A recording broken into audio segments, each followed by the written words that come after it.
sejarah Malaysia moden, peristiwa berdarah 13 Mei telah mencatatkan satu titik hitam yang pasti tidak dapat dilupakan oleh setiap rakyat negara ini. Pertumpahan darah dan kacau bilau yang dahsyat yang berlaku pada 13 Mei 1969 hampir-hampir menghancurkan negara. Peristiwa 13 Mei merupakan satu krisis perkauman yang terbesar di negara ini yang melibatkan dua kaum terbesar iaitu Melayu dan Cina.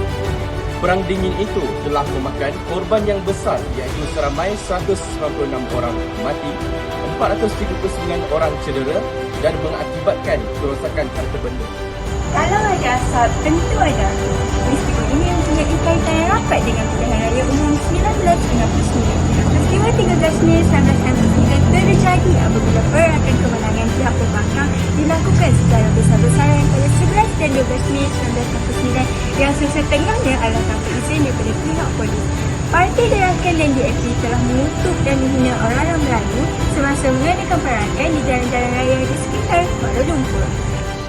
Antara punca yang membawa kepada peristiwa 13 Mei 1969 adalah layanan berat oleh tentera Jepun.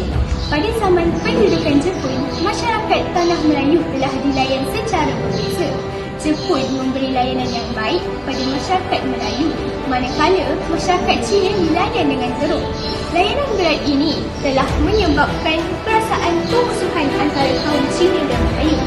Selain itu, latar belakang pendidikan yang berbeza juga merupakan salah satu punca. Sistem pendidikan sebelum merdeka terbahagi kepada 4 aliran mengikut kaum, iaitu Melayu, Cina, India dan Inggeris. Sekolah Melayu menekankan kemahiran menulis, membaca dan menulis sekadar keperluan peringkat sekolah rendah sahaja. Sekolah Cina dan India mengambil kurikulum, guru-guru dan buku teks dari negara asal mereka.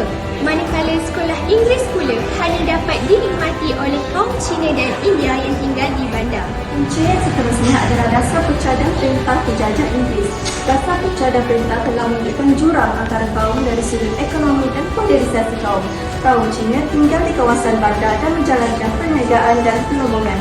Orang Melayu tinggal di luar kawasan luar bandar sebagai petani dan nelayan kecil. Manakala orang India tinggal di estet sebagai buruh kasar kerajaan dan pekerja di ladang. Dasar ini dilakukan oleh British untuk mengelakkan perpaduan pelbagai kaum.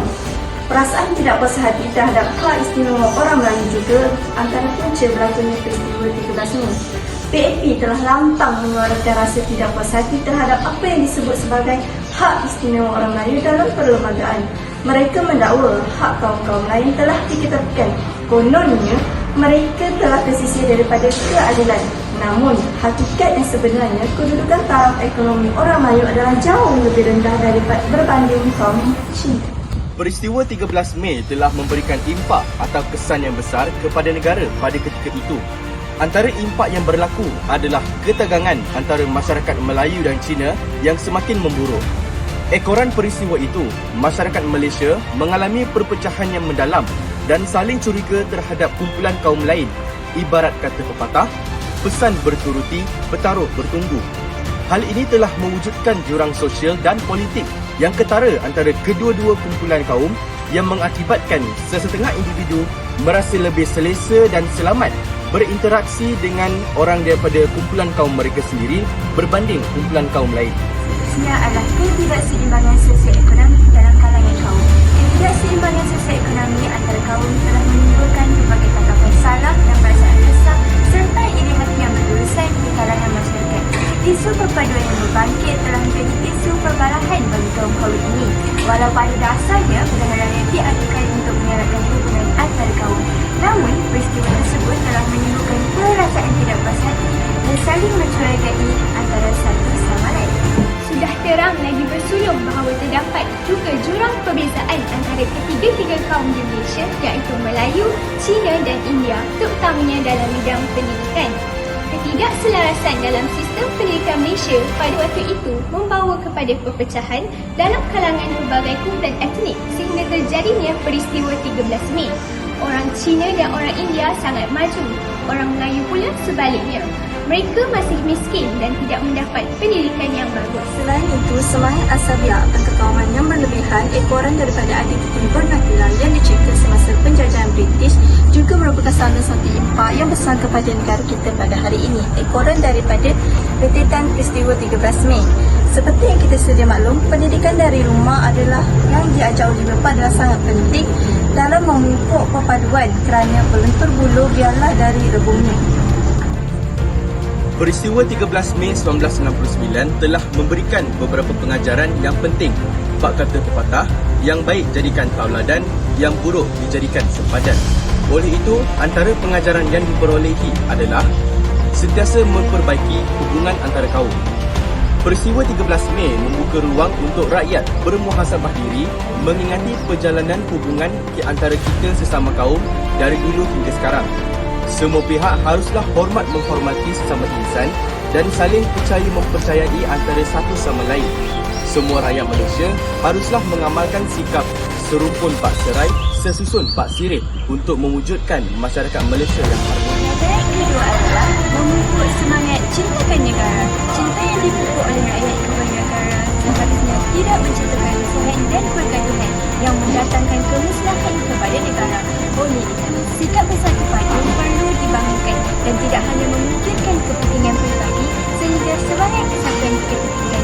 Akhirnya, kita perlu sentiasa memupuk semangat cintakan negara dan bersatu demi negara untuk hidup aman dan damai. Pelajaran yang ketiga adalah jangan keterlaluan dan mengikut emosi. Kita haruslah tidak bersikap keterlaluan dalam memperjuangkan ideologi masing-masing sehingga mengikut emosi.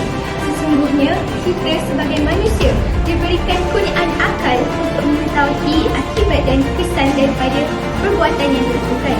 Sikap sebegini akan merugikan diri sendiri, malah juga orang sekitar. Semua pihak hendaklah wujud kesepakatan dalam menerima kekalahan atau kemenangan dengan bersederhana. Kerana segala tindakan provokasi dari satu pihak akan mengundang pelbagai kejadian yang tak diingini. Contohnya, persefahaman politik amat penting buat semua parti politik dalam memastikan keamanan negara. Peristiwa pahit 13 Mei 1999 bukan sahaja dicatat sebagai sejarah pertelingkahan kaum yang menggariskan sepadan-sepadan yang harus diteliti dan dipelihara oleh semua pihak. Malah, ia turut memaparkan rahsia-rahsia pembinaan negara bangsa yang mencakupi bidang politik, sosial dan ekonomi serta pentingnya integrasi nasional. Jika petanda-petanda yang diperolehi itu gagal dimanfaatkan, sudah tentu cita-cita untuk membina Malaysia sebagai sebuah negara maju dan makmur ibarat hangat-hangat tahi ayam sahaja. Oleh itu, sama-samalah kita mengambil iktibar dan mengorak langkah menuju Malaysia Madani. Terima kasih kerana menonton. Kami dari Kumpulan 3 SKP 2101 mohon pamit undur diri. Selamat tinggal dan jangan lupa bahagia. Bye!